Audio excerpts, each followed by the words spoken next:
Apocalipsis 2:12. ¿Estáis allí, no? Leo la palabra a la gloria de Dios. Padre, Hijo y Espíritu Santo. Dice, escriba al ángel de la iglesia en Pérgamo. El que tiene la espada aguda de 2 filos dice esto. Yo conozco tus obras y dónde moras. Y dónde está el trono de Satanás. Pero retienes mi nombre y no has negado mi fe. Ni en los días en que Antipas, mi testigo fiel, fue muerto entre vosotros donde mora Satanás. Pero tengo unas pocas cosas contra ti. Que tienes ahí a los que retienen la doctrina de Balaam, que enseñaba a Balac a poner tropiezo ante los hijos de Israel, y a comer las cosas sacrificadas a los ídolos, y a cometer fornicación.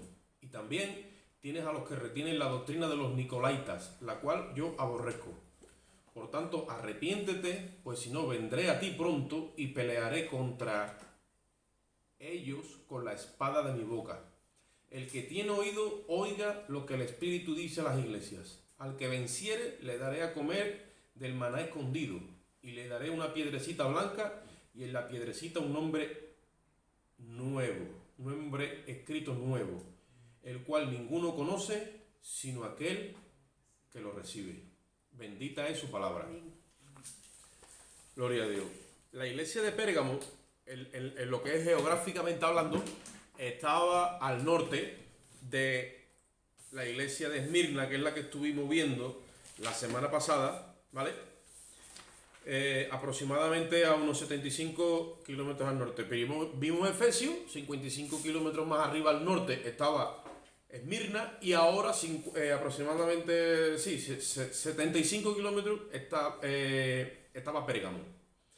Y esta ciudad era como un centro grande de idolatría y de culto a los dioses que habían heredado los romanos, que habían heredado de los griegos, ¿vale?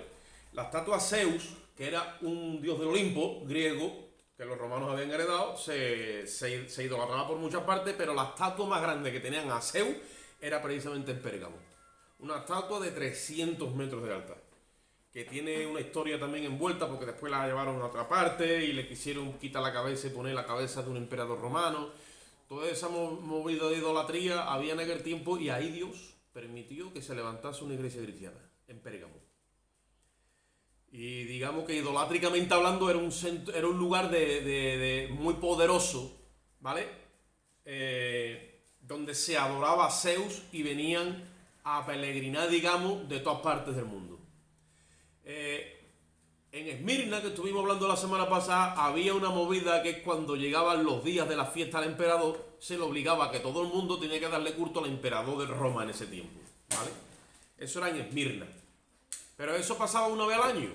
Una vez al año venía esa persecución a la iglesia cristiana. Pero en Pérgamo no era una vez al año.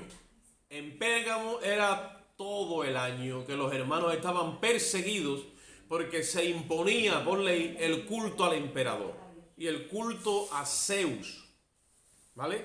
Entonces eso traía una aflicción constante, ¿vale?, a la iglesia.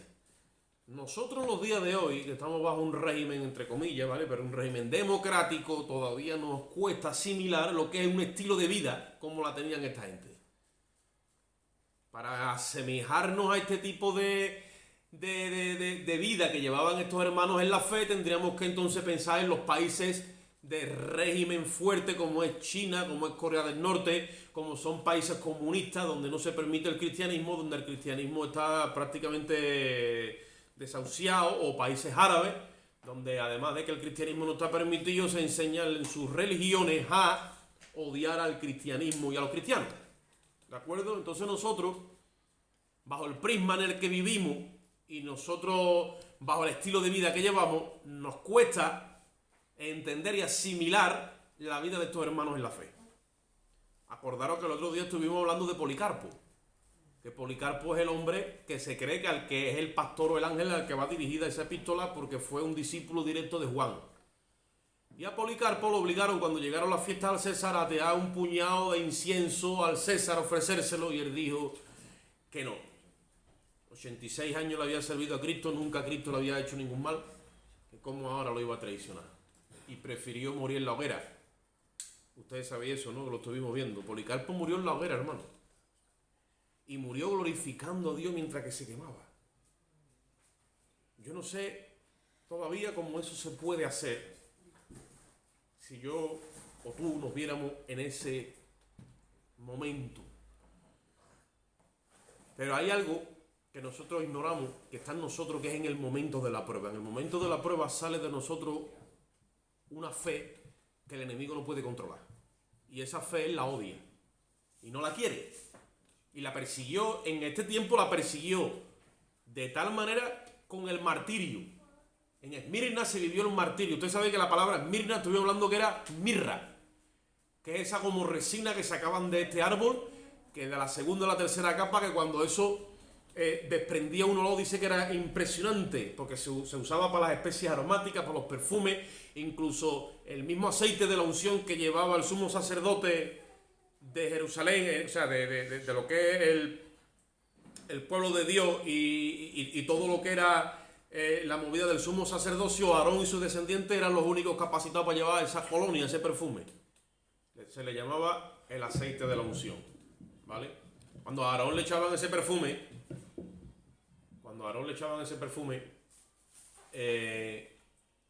todo el mundo sabía que Aarón había pasado por el sitio porque es el único que lo llevaba. Pues ese perfume de la mirra simbolizó la iglesia de Esmirna y allí murió este hombre Policarpo.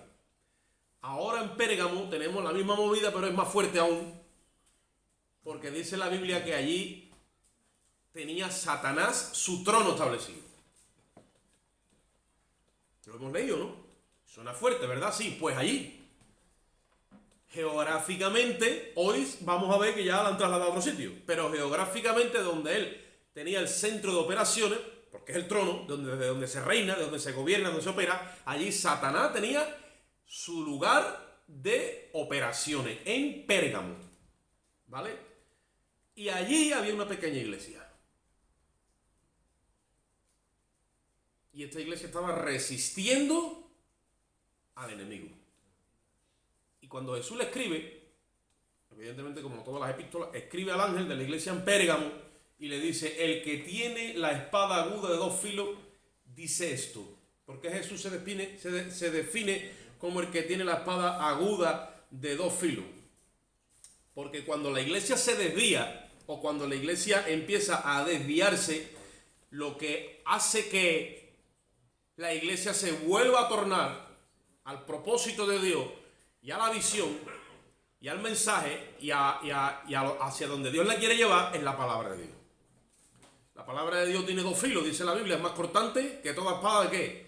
De dos filos, porque es viva y es eficaz, está diseñada, ¿vale? No es una espada como nosotros la tenemos en nuestra mente física, es espiritual y hace que el hombre se torne al propósito de Dios. Si la ha conocido, incluso sin conocerle, hace que la palabra de Dios tiene el poder de llevar al hombre en su mentalidad a concebirse a sí mismo con el prisma de Dios y a verse condenado jurídicamente, corrompido moralmente y muerto espiritualmente. Y lo convence de pecado, de justicia y de juicio. Esa es la virtud que tiene la palabra de Dios, cuando es usada con la sabiduría y la ciencia del Espíritu en boca de sus santos creyentes o apóstoles o profetas o gente de Dios, la iglesia, ¿vale? Y se le define el Señor, le dice: el que tiene la espada de dos filos dice esto. ¿Por qué? Porque en Pérgamo es donde el enemigo cambia de estrategia. Por eso es que estableció su trono allí. Si en Esmirna no pudo contra ella y vino un holocausto gigantesco de creyentes, porque después de Policarpo, que fue el pastor y el líder, mataron a 1500 hermanos y después 800, en una ciudad pequeñita, igual que Pérgamo, que aproximadamente se cree que tenía unos 20.000 habitantes, que no es gran cosa. Yo creo que este pueblo tiene más, ¿vale? En Esmirna cambió de estrategia. Y ahora lo vamos a ver. La palabra en Pérgamo, está dividido por el término per, que significa torre, y gamo, que significa matrimonio o enlace. Entonces, ¿qué es lo que sucede? Es donde el enemigo empezó a socavar la estrategia que estaba usando contra los cristianos, y ya no era el martirio, porque a través del martirio y de la persecución nunca consiguió nada. ¿Qué es lo que hizo? Le empezó a promover la estrategia, ¿vale?, de el estatus y el tener un lugar en la sociedad de reconocimiento, porque la Iglesia estaba acostumbrada siempre a estar marginada del mundo, no reconocida en ninguno de los ámbitos de la sociedad y en ninguna de las administraciones, siempre escondida, y llega un momento que todo ese martirio el enemigo lo transforma y le ofrece un lugar donde la persecución se iba a acabar, pero con el proyecto o la promesa de que empezase a mirar al mundo y su proyecto para que se establezca ese enlace o ese matrimonio. Por eso Pérgamo significa torre, que es donde estaba, como la torre de Babel. Ustedes saben que en Babel los hombres quisieron hacer una torre, por si Dios nos esparciese, porque seamos alguien, ¿vale? Allí estaba la base en Sinar, en Babel. Pues en la torre, en este sentido, lo que representaba el gobierno mundial estaba en Pérgamo, ¿vale? Pero la palabra gamo, torre, gamo significa matrimonio. ¿Qué es lo que sucede? Que aproximadamente esta iglesia en el periodo de la historia fue desde el año 313 hasta el 590, aproximadamente unos 300 años, que en ese periodo es donde vamos a ver que el enemigo establece que la iglesia sea convencida para que se una al mundo. Y ahí la iglesia se casa con el mundo. Entonces os voy a leer unas cuantas de cosas para que ustedes vayáis cogiendo noción de esto.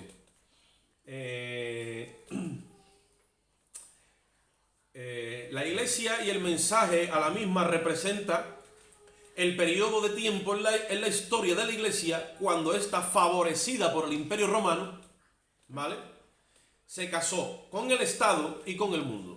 Nosotros hoy día estamos acostumbrados a que como ciudadanos tengamos los reconocimientos como cualquier otro ciudadano, y no estamos acostumbrados a que se nos nieguen nuestros derechos y libertades simplemente por causa de mi fe. ¿Entendéis eso? Ahora mismito el gobierno nos reconoce nuestros derechos y libertades como a cualquier otro ciudadano, porque la fe no es un impedimento. ¿Entendéis eso? Pero en este tiempo sí era, y el tiempo que viene también va a ser un impedimento. Por eso es que Dios está preparando a la iglesia, para que si en el mañana viene una persecución contra tu vida o contra la mía, que tú no te puedes poner a decir o a exigir tus derechos y tus libertades y a decir que por causa de tu fe no te los pueden quitar, porque eso no es nuevo de ahora, sino que eso existió en otro tiempo. Y aunque tú digas yo no he hecho nada, la iglesia tiene que estar preparada para ser perseguida sin hacer absolutamente nada, simplemente por causa de su fe. Cuando el cristiano le dice amén a Cristo y lo recibe como el Señor y Salvador de su alma, automáticamente y por defecto en el mundo espiritual se está declarando enemigo de Satanás. Lo que pasa es que muchas veces nosotros no registramos eso al nivel al que eso va registrado, porque en países democráticos no se persigue a las personas por su fe. Número uno. Y número dos, teniendo la potencia número uno en el mundo ahora mismo, que es los Estados Unidos, ya no le queda tanto tiempo, pero ahí está, que es, podríamos decir, la cuna del cristianismo. Y por causa de eso, pues el cristianismo se ha expandido por el mundo entero, aunque ha habido persecución, pero relativamente bien. Pero por causa de tu fe, el enemigo te empieza a perseguir y punto. Que es lo que viene bajando. Ellos estaban acostumbrados a no tener derecho a ninguno y sin embargo de un golpe y porrazo se encontraron con todos los derechos. Ahí lo tienen. Se les empezó a reconocer todos sus derechos. Entonces, ¿qué hizo? Se casó con el imperio y con el Estado y con el mundo. Ante la apreciación del mundo, la iglesia salió de las oscuras catacumbas para ascender al brillo del trono imperial. Pero ante la apreciación de Dios, abandonó el esplendor del trono de la gloria divina para descender a las tenebrosas catacumbas morales y espirituales a favor de lo mundanal. Consiguió unos derechos y unos estatus a los ojos del mundo, pero a los ojos de Dios fue a la inversa. A los ojos de Dios la iglesia se fue degradando para participar con el mundo, con la cultura del mundo, con la adoración del mundo, con el culto del mundo. Y eso no es de la noche a la mañana, eso se va filtrando poco a poco. Al principio lo tenían muy claro y después salieron, ya no lo tuvieron tan claro cuando el César vino ofreciéndoles la mano, que es donde aparece Constantino, ustedes lo sabéis la historia, es en el periodo donde aparece el César romano que se convirtió al cristianismo y empezó a darle el favoritismo a la iglesia. Entonces es el periodo anterior a Satanás. En el periodo anterior no la pudo erradicar por medio del martirio, pero en este periodo se esfuerza en lograrlo por medio de un matrimonio. Y se casa la iglesia con el mundo. Y dice aquí el escritor que yo me he buscado para estos mensajes, dice, la iglesia se une en matrimonio con el Estado imperial, oficiando mismo el diablo la ceremonia. Mira cómo lo dice. De ese matrimonio desigual y nauseabundo nace la jerarquía religiosa que luego con el tiempo se convierte en la Iglesia Católica Romana. La iglesia perseguida se casa con el Estado político y da a luz el Estado Vaticano, como nosotros lo conocemos hoy. Entonces, para que ustedes sepáis que el señor que está en Roma, que se hace llamar a sí mismo el obispo de Roma, el Santo Padre, el Sumo Pontífice y el Vicario de Cristo, ostentó ese lugar por una estrategia y una maniobra satánica, ¿de acuerdo? Y se ha sentado en la silla de Dios, haciéndose pasar por Dios. Y como la mayoría de los que estamos aquí hemos salido de ese sistema católico romano, todavía tenemos residuos de esa mezcla con el mundo. Por lo tanto, todavía nosotros vamos camino hacia la pureza y hacia vivir en este mundo, pero sin pertenecer a este mundo. Jesús, cuando se fue, dijo: Padre, no te pido que los quites del mundo, sino que los guardes, porque están en este mundo, pero ¿qué dijo? No son de este mundo. Entonces, esa cultura que nosotros venimos arrastrando y que todavía la arrastramos, porque no solamente hay cultura cristiano-católica romana establecida, después está también la cultura protestante evangélica, que también se ha establecido como una cultura, y cuando te vienes a dar cuenta, tú tienes que entrar en un formato de limpieza, que tiene que venir el del lipasán y meterte la manguera a presión y después el cepillo de raíz. Porque todo eso está filtrado, pero camufladamente. ¿De acuerdo? Entonces aquí tenemos esa cultura donde el Señor tiene que ir poco a poco mostrándonos todo para ir despojándonos de todo lo que nos rodea hasta que la visión se aclare y entendamos lo que es un matrimonio única y exclusivamente con Dios. Dice el apóstol Pablo: os he presentado como una virgen pura a Cristo, y os he desposado, dice, con un solo esposo. Pero me temo que como la serpiente engañó a Satanás, así vuestros sentidos, dice, sean extraviados de vuestra sincera fidelidad a Cristo. Entonces hay una forma, ¿vale?, de caer en ese, digamos, adulterio, que es espiritual. ¿Se puede caer, hermano? Se puede caer, hermano. ¿Es posible que hayamos caído? Es posible que hayamos caído. Y es posible que hayamos salido, o otros es posible que todavía anden ahí. Porque está el adulterio espiritual. Y así le sucedió a esta iglesia, ¿vale? Entonces, el apóstol Juan le está escribiendo, en este caso, al líder de la iglesia en Pérgamo, y le dice: yo conozco tus obras, ¿dónde moras? ¿Y dónde está el trono de Satanás? Porque allí está esa iglesia. Y que retienes mi nombre y no has negado mi fe, ni incluso en los días en que Antipas, mi testigo fiel, fue muerto entre vosotros donde mora Satanás. Al parecer había un hermano en la fe llamado Antipas, en esa iglesia. Antipas significa contra todos. O sea, este hombre se quedó solo, defendiendo la fe inicial, como dice el libro de Judas, que luchemos ardientemente contra esa fe que nos ha sido dada, o sea, para defenderla. Este hombre se quedó solo, al parecer. Pues ni aun quedándose solo, retrocedió, y dice la Biblia que murió como testigo fiel, como le pasó a Policarpo. Llegará un momento, y ha llegado en la historia de la iglesia, donde a algunos hermanos en la fe les ha tocado en su fe pasar por el martirio y ser fieles hasta donde dice, hasta la muerte. ¿De acuerdo? Vendrá un periodo de tiempo a la tierra, que nosotros lo hemos estudiado y seguimos hablando, donde lo que viene no es una persecución a la iglesia, no, lo que viene es un juicio al mundo, como sucedió en los días de Noé, como sucedió en los días de Lot, en Sodoma y Gomorra, fue un juicio por el pecado de los impíos. Y es lo que viene en los días del anticristo, lo que nosotros conocemos como la semana 70 del profeta Daniel. Y eso es lo que viene. La iglesia no debe de ser mártir en ese tiempo como iglesia. Va a haber un martirio porque en ese tiempo se va a convertir muchísima gente al evangelio de Cristo, prioritariamente el pueblo judío. Pero la iglesia no va a estar aquí porque la iglesia Dios se la va a llevar. En ese tiempo no le toca a la iglesia testificar del evangelio. Se levantarán 2 testigos judíos para testificarle a la nación judía, ¿de acuerdo? Y se levantarán 144.000 judíos para testificarle a la nación judía juntamente con esos 2 testigos, 12.000 de cada tribu, y en ese movimiento se van a convertir muchos gentiles al evangelio. De manera que habrá un gran avivamiento en ese tiempo.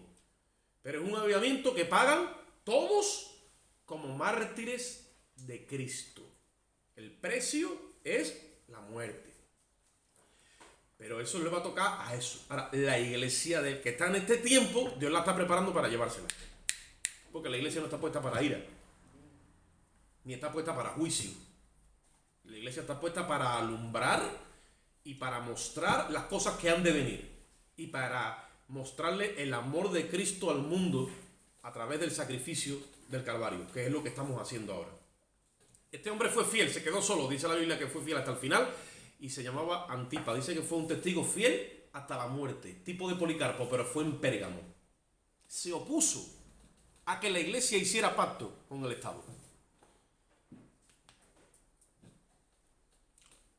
Vamos a un paréntesis aquí. ¿Tú te imaginas que por causa de que tú eres cristiano y te has convertido a Jesucristo, te niegan ahora el derecho a un médico?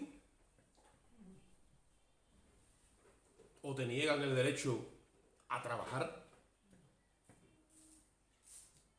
¿O te niegan el derecho a ir a comprar libremente a un supermercado? ¿O te niegan el derecho a estar paseando tranquilamente por la calle? Imagínatelo. Simplemente por causa de tu fe. Nos cuesta imaginárnoslo porque no lo hemos conocido. En otros países del mundo, de regímenes dictatoriales, hay hermanos que están sufriendo eso. Entonces, estos hermanos pasaron por eso. Pero ¿qué es lo que sucede?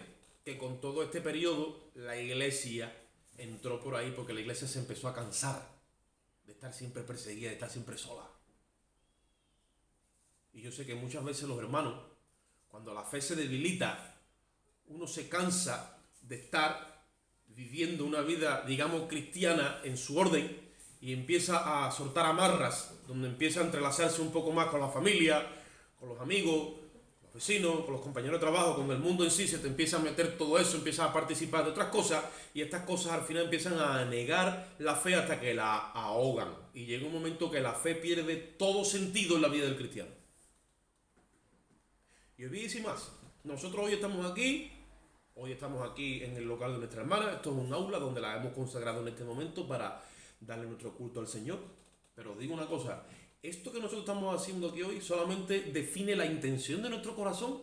Solamente eso. Lo que hace la diferencia de una religión donde se reúnen tradicionalmente todo el año hermanos en la fe, donde van, le dan su culto al Señor y después siguen sus vidas como que no ha pasado absolutamente nada. Eso se llama el culto de cumplimiento, como dijo uno. Ahora cumplo y luego miento. Pero ya está. Y se ha establecido también una cultura evangélica protestante.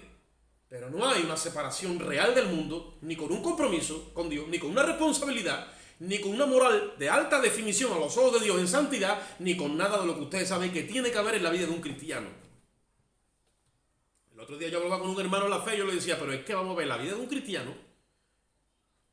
Cuando tú te asomas a las escrituras, no a lo que tú ves tradicionalmente, es una vida de oración, es una vida de clamor, es una vida de intimidad, es una vida de ruego, es una vida de sentir compasión, es una vida de apiadarte del prójimo, es una vida de oración, de ayuno, es una vida de restricciones, es una vida de abnegación.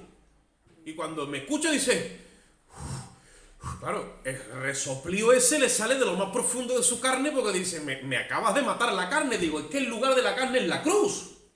Y si no está allí, entonces ella va a empezar a resoplar. Porque ella no quiere nada de esto. Ella dice, dame el sofá, dame el frigorífico lleno, dame el móvil y dame el mes de agosto en Chipiona. Si es posible. Pero eso es lo que dice la carne. Pero hay que cerrarle ya eso. Dice, no, es que no se calla. Claro, hasta que no la crucifique ya no se va a callar. Ahora llévala a la cruz. Y va a empezar a escuchar el dial del Espíritu. Y va a escuchar esa frecuencia que no para de hablar, porque eso es 24 horas hablando. A la hora que lo ponga, te va a estar dando instrucciones. Te va a estar hablando. Te va a estar dirigiendo. Te va a estar consolando. Te va a estar fortaleciendo. Te va a estar reprendiendo. Te va a estar exhortando. Te va a estar amonestando. Te va a hacer lo que tenga que hacer. Pero 24 horas, eso no se calla. Y todo con la finalidad de llevarte a la obediencia a Cristo y a que alcances el proyecto para el cual Él mismo te alcanzó a ti. Y cumplas el propósito de Dios.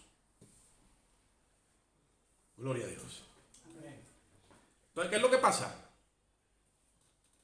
Que aunque no nos lo queramos creer, Dios nos tiene que empezar a preparar.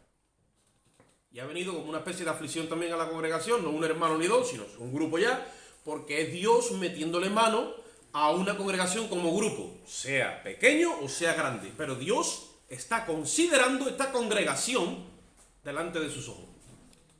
Y cuando Dios mete las manos y empieza a darle forma al barro y empieza a prepararlo, es porque Dios todavía está por la labor de que el proyecto se lleve a cabo. Está Dios en el asunto. Está Dios en el asunto con los que estamos hoy aquí presentes y también con los que están ausentes. Y con unos cuantos que todavía, que ni siquiera se han enterado de que la cosa va con ellos, también está Dios en el asunto. Está Dios en el asunto.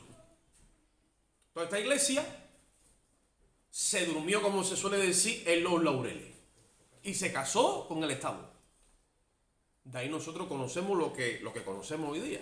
El Estado Vaticano es un fruto del casamiento entre la iglesia y el imperio papal, o sea, y el imperio romano, que ahí es donde el señor de Roma se ha tomado toda la atribución en el nombre de Dios. Pero la Iglesia Católica está regida por un solo papa, que aunque ha tenido la ostentación de apropiarse del título del Padre, porque él se hace llamar a sí mismo el Santo Padre, ¿sí o no? Del título de Cristo, porque se hace llamar a sí mismo el Sumo Pontífice, y dice la Biblia que nadie toma para sí esa honra, sino el que es llamado por Dios, como lo fue Aarón y como lo fue Cristo, y él se la ha tomado, y también el título del Espíritu Santo, porque se hace llamar a sí mismo Vicarius de Christus. Mira cómo domino el latín.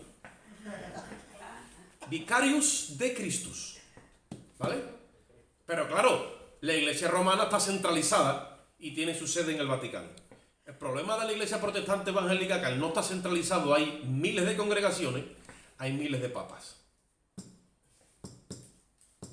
que se toman sus atribuciones por su propia cuenta, y en algunos sitios son el Santo Padre, el Santo Apóstol, el Santo Hermano, el Sumo Pontífice de la congregación, que conoce todas las intimidades de todos los hermanos, y el que hace y deshace a su antojo con la iglesia.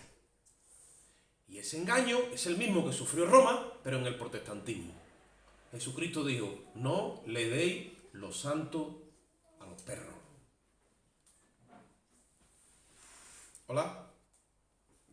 ¿Hay un hermano que dice amén o no amén, hermano?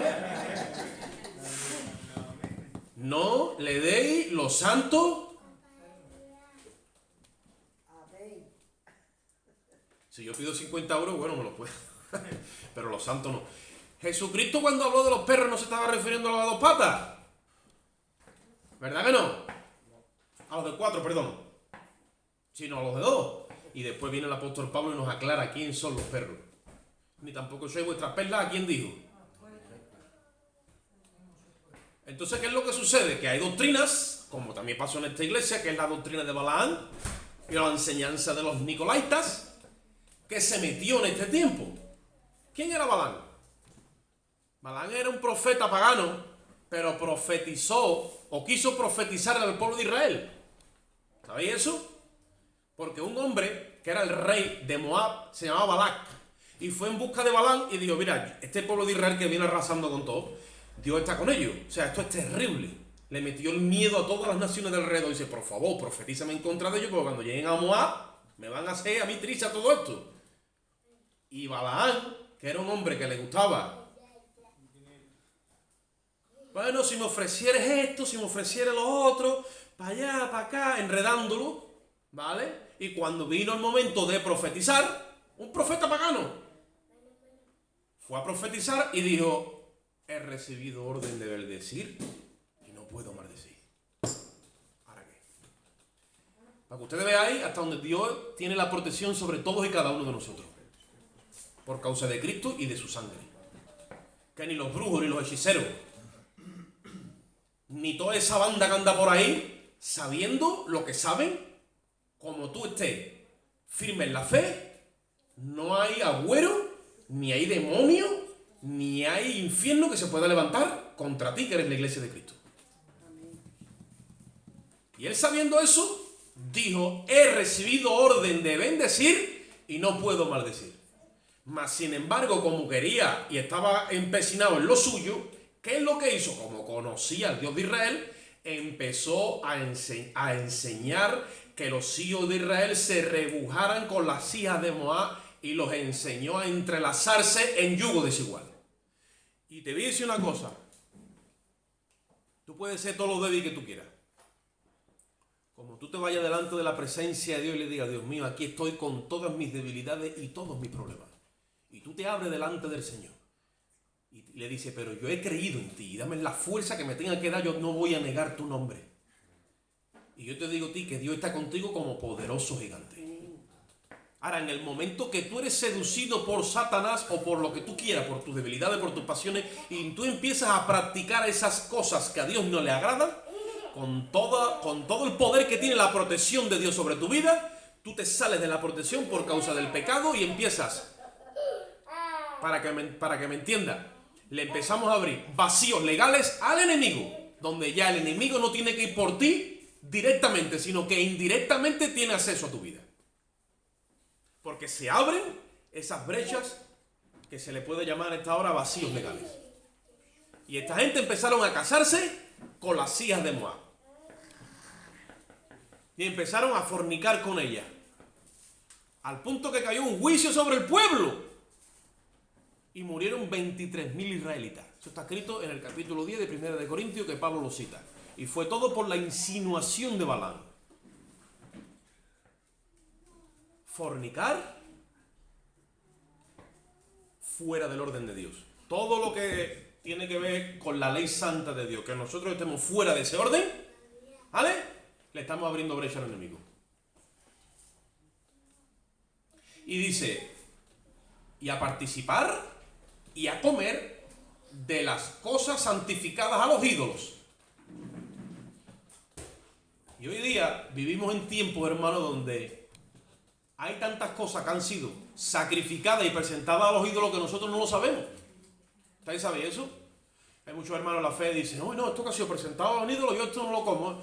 Y en el mundo antiguo, en la tradición cultura antigua, oye esto, normalmente lo que se le presentaba eran comida, eran alimentos. ¿Entiendes eso? Y entonces pues, los cristianos empezaron a abstenerse de comida que había sido sacrificada anteriormente a los ídolos. Pero hoy día hay muchas más cosas que han sido sacrificadas y santificadas, y antes de que empiecen a funcionar ya han sido consagradas, oye esto, a los ídolos. ¿Sabes tú que hay un montón de canciones que el mundo canta y un montón de ritmos que el mundo canta, que antes de que se canten en la tierra, ya esas melodías se han cantado en los mismos infiernos?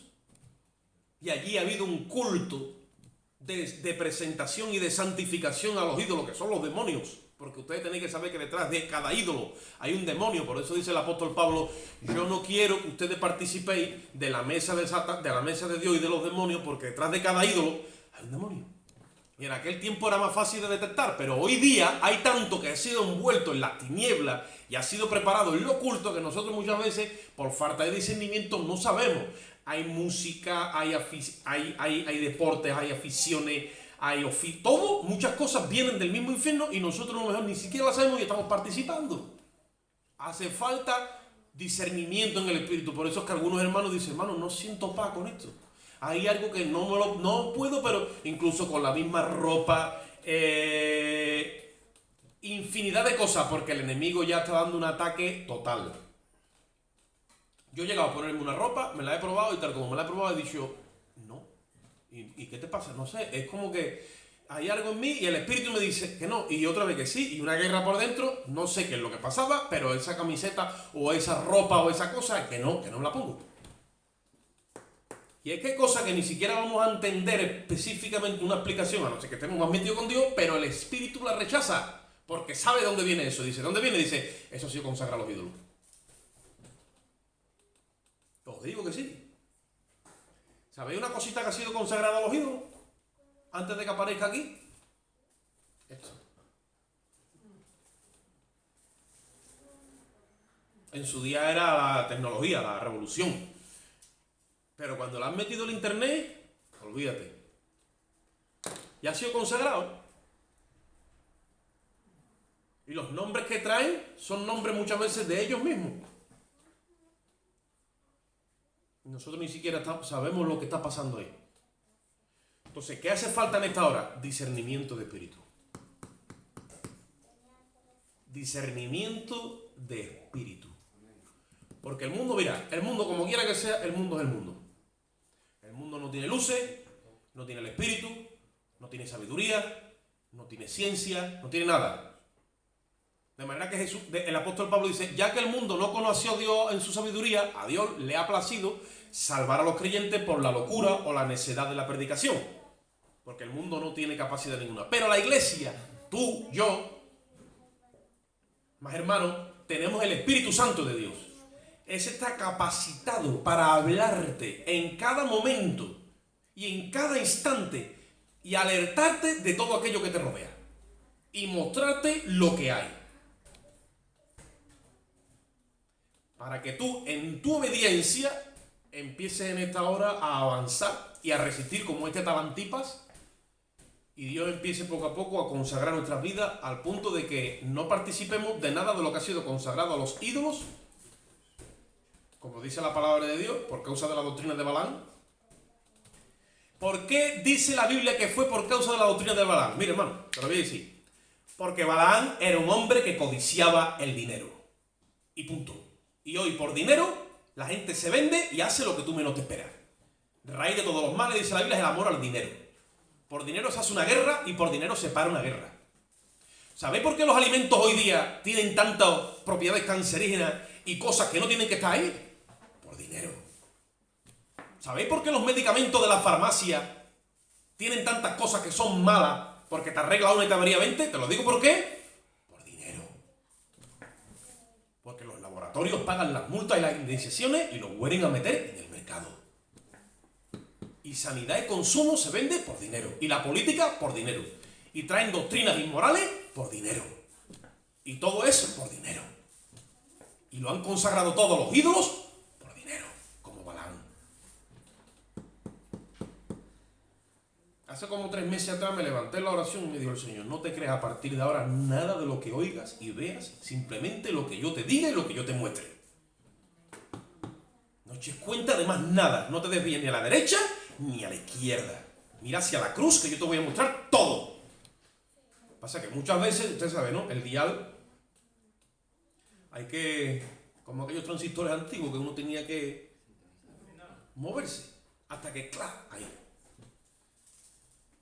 Pero tu carne la tienes que tener crucificada. Porque ese es el sacrificio vivo, tu cuerpo en sacrificio vivo. Para comprobar cuál es la santa, buena y voluntad de Dios, agradable y perfecta. Y cuando yo estudiaba este mensaje a Pérgamo, a Pérgamo, me daba cuenta de todo esto. La doctrina de Balaam está injertada en el mundo y también en la iglesia. Hoy día tenemos a hermanos que son cantantes cristianos, que alaban al Señor. ¿Pero sabéis por qué lo hacen? Empezaron cantando en la iglesia, sus coritos, como así hacemos, sencillito. Hoy día va más rápido porque por YouTube y por las redes sociales todavía te haces más famoso más rápido. Mañana te invitan a tocar allí a donde tienes que irte con un avión y ya tienes que mover dinero y un hotel y ya te lo empiezan a pagar todo y ya tú te vienes a dar cuenta que tú ya empiezas a emprender una carrera artística cristiana de alabanza. Mañana estás firmando con una discográfica. Pasado la discográfica te dice que tiene que llevar también un poquito de música de tal y cual de para allá para acá porque hay que meterle cosas comerciales. Y pasado mañana estás tú más perdido que un pavo en un garaje. Cantando para el mundo y buscando. Y empezaron adorando a Dios con todo su corazón. Y lo mismo le pasa a los pastores, a los predicadores. Y va en todo en la misma línea. Todo en la misma línea. Nosotros somos los que vamos a definir con nuestra decisión hasta dónde queremos llegar con Jesucristo. Si llegamos hasta la esquina, pues hasta la esquina, pero con Jesucristo. Porque ¿para qué yo quiero y a dónde quieres tú que yo llegue? Yo soy defensor de la iglesia local, porque aquí estamos estudiando el mensaje de las iglesias locales. Cada iglesia local está perfectamente capacitada por el Espíritu Santo para, si quiere ella, que el Espíritu de Dios le dé esa fe, tener un apóstol, tener un profeta, tener un evangelista, tener pastores y tener maestros. ¿Estoy correcto? Dice, no, es que tú tienes que ir a predicar. Mira, ustedes no saben, bueno, nos conocemos y tenemos amistad, pero... Y yo soy de aquí, del barrio. Y muchas veces me han querido llevar a predicar yo no sé dónde, a hablar yo no sé dónde. No, hermano, yo no voy a ninguna parte. Yo tengo mi grupo, que Dios me tiene aquí, allí Dios va a levantar quien tenga que levantar, que el Espíritu Santo no es manco, que dice la Biblia que no se ha cortado el brazo de Jehová para salvar. Que no tiene que venir el hermano desde la otra parte del mundo a ponernos las manos a nosotros como si él fuera el super ungido de los ungidos. Que aquí ya hay un ungido que se llama Jesucristo el Señor. Y Él nos ha dado su Espíritu Santo. Y todo aquel que tiene la unción del Santo, dice la Biblia, no necesita de que nadie lo enseñe, porque la unción es la que te enseña todas las cosas. Y hemos idolatrado a los hombres, que eso es otra cosa que también nos han enseñado, que eso ha sido sacrificado a los ídolos, idolatrar a los hombres. Y Dios quiere barrer todo eso, porque aquí hay una sola cabeza que se llama Jesucristo. Y tiene su cuerpo, que es la iglesia, la cual es su amada, que Él dio por ella la vida y derramó su sangre. Y esa iglesia Él se la está preparando a sí mismo. Una iglesia sin mancha y sin arruga. Pero sin mancha y sin arruga allí no. Sin mancha y sin arruga aquí. Que la gente la vea y diga, esa es la iglesia de Jesucristo. Que está capacitada en sí misma porque su Dios le provee de todo. Le provee de alimento, le provee de trabajo, le provee de salud. Solucionan sus problemas internamente sin necesidad de meterse en juicio. Tiene gente sabia que vienen y juzgan y se someten los unos a los otros y se disuelven los dilemas.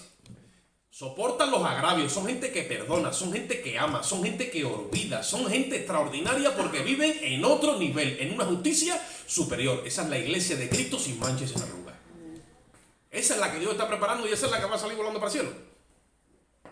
Esa. Y Dios la está preparando en este tiempo. Por lo tanto, tenemos que empezar a asimilar la cultura del reino. ¿Qué dijo Jesús? Buscar primeramente el qué.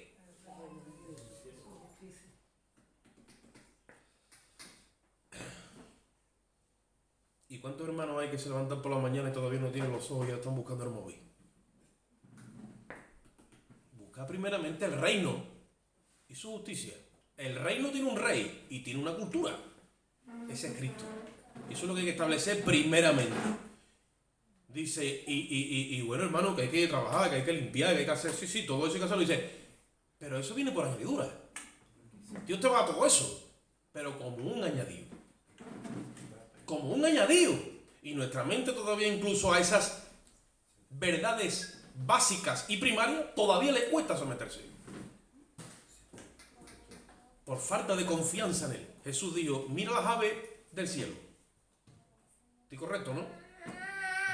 No trabajan ni hilan. Déjatelo por aquí ya, Lipe, si quieres. No trabajan ni hilan, dice, y ella, vuestro Padre Celestial las alimenta. Y dice, y mira las flores del campo, mira esos lirios, mira esas amapolas, que ni siquiera Salomón con toda su realeza se vistió como uno de ellos. Y hoy está aquí eso bien bonito y mañana se seca y lo va a echar, y dice, ¿y no va a ser Dios por ti mucho más que por las aves y por las flores?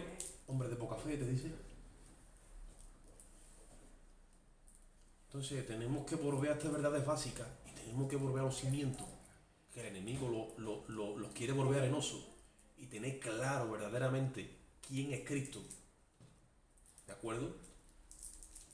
Y cuál es la base de nuestra fe, porque la base de nuestra fe es la muerte y resurrección de Jesucristo, y analizar por el Espíritu la doctrina de los nicolaitas, que la vimos también en la iglesia de Éfeso. Ustedes también ya la saben, ese es el partidismo dentro de la iglesia. Se mete la política, se meten los líderes religiosos dentro de la iglesia, como en política, y ahora se vienen las divisiones porque yo soy de Pablo, y yo soy de Apolo, y yo soy del hermano tal. El Señor dice, esa doctrina yo la aborrezco,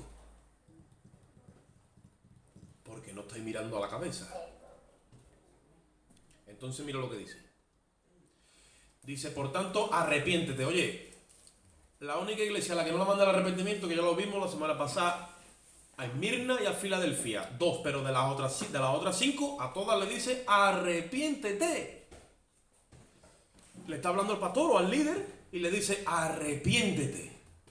Se tenía que arrepentir. ¿Por qué? Porque se había metido la cultura dentro de Balaam y la cultura de los nicolaitas. ¿Qué significa el arrepentirme? El arrepentimiento tiene que ver también con duelo y con dolor cuando veo las cosas con el prisma de Dios. Me tengo que arrepentir y tengo que cambiar mi mentalidad. Tengo que empezar a reestructurar toda mi vida, o todo lo que pertenece a lo de Dios en mi vida, o todo lo que pertenece a la asamblea en mi vida, y tengo que empezar a sacar todo lo que no le agrada a Dios. Arrepiéntete, dice ahí, versículo 16, porque si no vendré a ti pronto y pelearé contra ellos con la espada de mi boca. El que tiene oído, es otra cosa que dice al mensaje de todas las iglesias. El que tiene oído, mira, vi yo el otro día una imagen donde una persona tenía el oído y después miro por dentro, pero lo tiene cerrado. Al tener el oído cerrado, que es lo que provoca todo este contacto con el mundo y vivir alejado de Dios, se cierra el oído. Y Dios tiene que venir otra vez como si fuera con una broca, haciéndote el oído. Hay una versión católica que dice, la fe viene por el oído. Y el oído viene por la palabra de Dios. Como diciendo, Dios va a crearte otra vez el oído cuando tú escuches la voz de Dios. Te hace a la voz de Dios y empiezas a obedecer. Si no hay una obediencia a lo que tú oyes, entonces se crea un sistema en tu vida de hipocresía, porque tienes comezón de oír, pero ya tu corazón no responde al conocimiento que estás recibiendo. ¿Entendéis? Ese margen que se crea se tiene que disolver en esta hora, y tu vida tiene que estar a la misma altura, tanto de conocimiento como de testimonio. Y el desbalance que hay, o la diferencia que haya, Dios la va a disolver en esta hora. ¿Y cómo la va a hacer? Vamos a empezar a sufrir.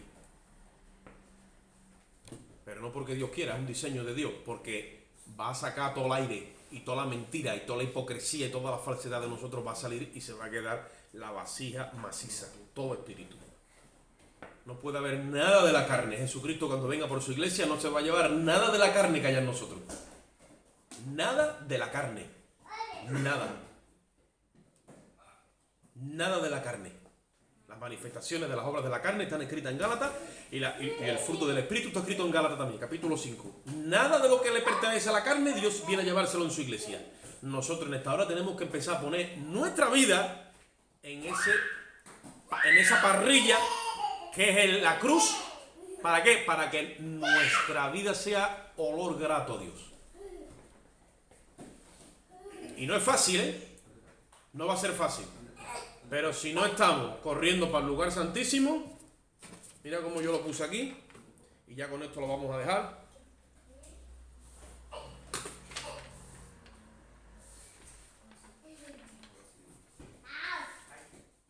Correr para el lugar santísimo y salir del ruido de los atrios para relacionarme con Dios correctamente. Lugar santísimo, lugar santo y atrios. Espíritu, alma y cuerpo. Tu alma es la zona intermedia. Ella va a querer correr siempre para los atrios. Hay muchos hermanos que viven en los atrios, creyendo que, y ahí están todos los de Dios, en ese bullicio mundanal, en ese ruido, pero como están en los atrios, pues piensan que están en territorio santo, pero Dios no enseña que el alma se identifique con las cosas de la carne. Quiere que tu alma se gire y se meta en ese lugar santísimo que solamente se llega por la cruz. Y eso es lo difícil cuando tú has hecho un hábito de estar continuamente mirando hacia los atrios. No sé si yo me explico en esta hora, pero es un ejercicio espiritual. Que hay que poner la maquinaria, hay que poner la carne, o sea, hay que poner el espíritu a ejercitarse, y la carne, cuando vea que ya tiene sentido, entonces ella va directamente a la cruz sola, por defecto. Pero mientras tanto, mientras que la carne tú le des el gusto, dice Gálatas capítulo 5, Gálatas 5:16, no satisfagáis los deseos de la carne.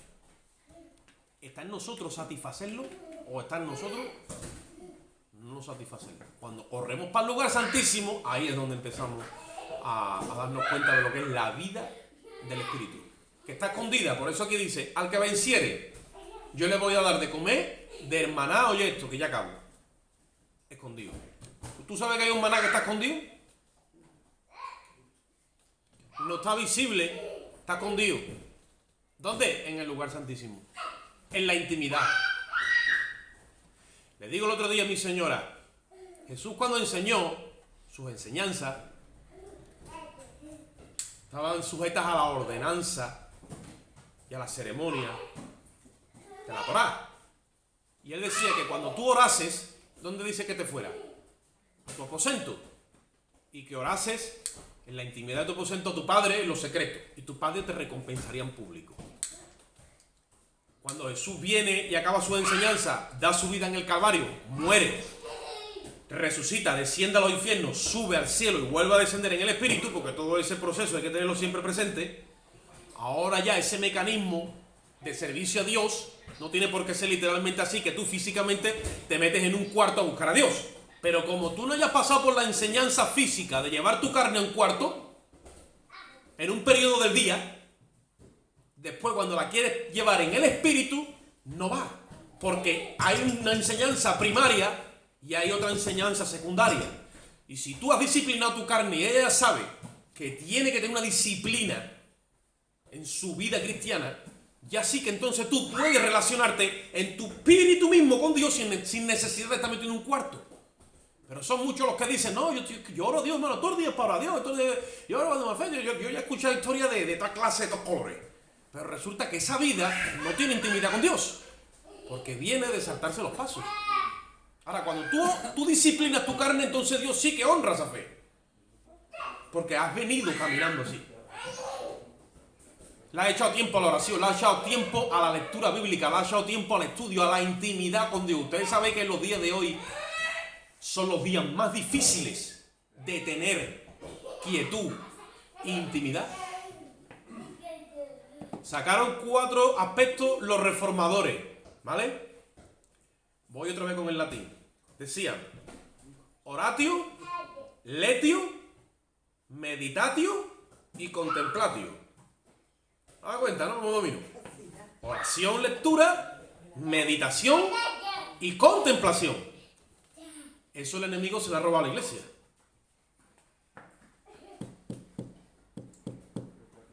El enemigo ha cogido, la ha enchufado a Google, la ha presentado con internet, ahí, y ahora la ha puesto a correr. Que hasta gente que no tiene responsabilidades, yo hablo con ellos y los veo, me transmiten una sensación de prisa y de ansiedad y de estrés, que le digo, ¿pero qué te pasa a ti? Que esté yo agobiado que tengo a mi espalda, digo, ¿pero tú? Bueno, es que... Y es que el tener contacto con el móvil nada más y con el mundo de las redes sociales, eso te mete ansiedad y estrés. Porque está diseñado para eso. Porque ha sido consagrado a los ídolos. Y como tú no estés revestido del espíritu, se te mete eso. Y lo que menos la iglesia hace en los días de hoy, como cuerpo a nivel mundial, yo no digo que no ore y que lea, que ya cada vez el libro le gusta menos a la gente. Hoy día encendamos nuestra Biblia. Yo soy de papel. Pero meditación, que es donde ya empieza Dios a tratar con toda la profundidad de tu corazón. Y contemplación, cuando tú ya estás en esa plenitud observando todo lo que Dios te está tratando, y viene la revelación por el Espíritu. Esa hermana con Dios. Ahí está hermana con Dios. Que no es que esté escondido, está ahí. Pero no todos lo ven, porque no estamos pagando ese precio. Tendríamos que regresar como unos 20 o 25 años en lo que era nuestro mundo porque toda esa modernidad, toda esa tecnología viene bajando. Yo el otro día lo compartí con algunos hermanos. Este señor, Harari, Yamil, Harari, yo no me acuerdo el nombre, un judío, gay, que trabaja en la Universidad de Jerusalén enseñando el hebreo. Él vive allí con su marido. Sacó 2 libros, uno se llama Sapien y otro se llama Homo Deus, en griego. ¿Qué es lo que dice? Dice que de aquí a poco todo lo que es el ser humano como lo conocemos va a desaparecer, va a aparecer un nuevo hombre. Donde ese hombre va a tener destruido todos sus patrones culturales, porque todo es un experimento social, político y religioso y económico para trasladar al hombre sin que éste se dé cuenta. Ustedes sabéis, ¿no?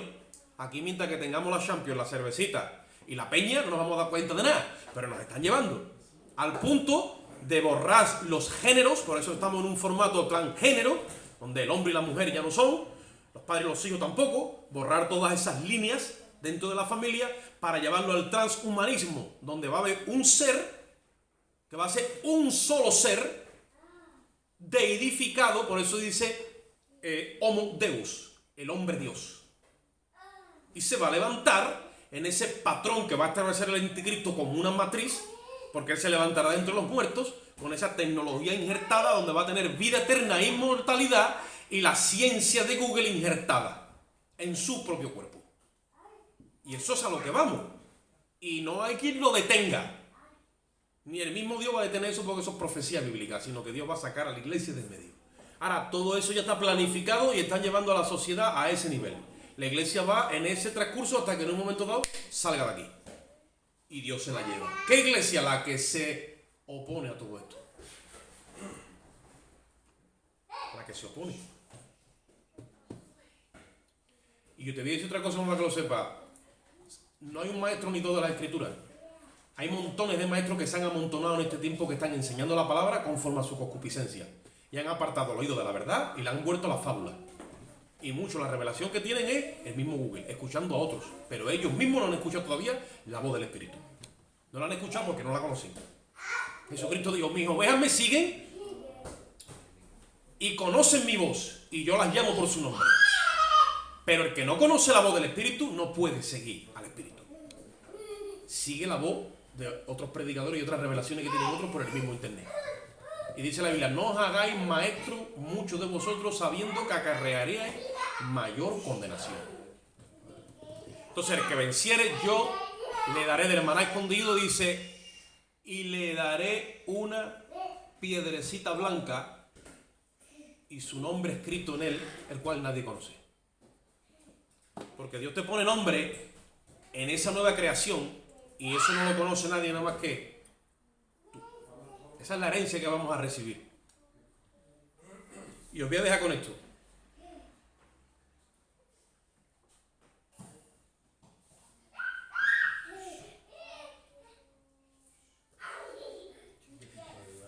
En Pérgamo, cuando se celebraba un juicio y salían acusados, en Pérgamo, en lo que son los tribunales de justicia, cuando se celebraban juicios y salía una persona acusada, Y la llevaban ante el juez, si salía culpable le daban una piedrecita negra. Pero si salía inocente, le daban una piedrecita blanca. Por eso él usa esta terminología para tratar con la gente de Pérgamo. El que salía inocente, el que pasaba la prueba, le daban una piedrecita blanca. Y entonces dice, a ti si te arrepientes y dejas estas cosas en tu vida, dice, te daré una piedrecita blanca, pero en ella vaya escrito tu nombre.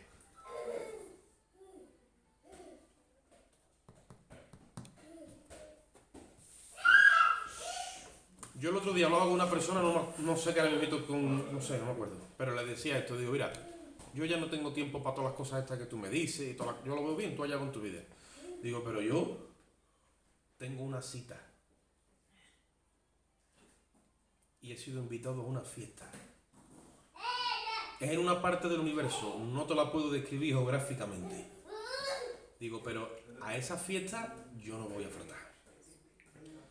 Y me estoy preparando con todo lo que tengo. Me voy a abstener de todo lo que me tenga que abstener. Voy a hacer lo imposible y lo posible. Digo, pero yo tengo una cita y yo en esa fiesta voy a estar. Esa es una fiesta que no van a entrar todos, sino a todos los que se les ha considerado para estar en ese lugar. Allí se van a ver cosas que ojo no ha visto.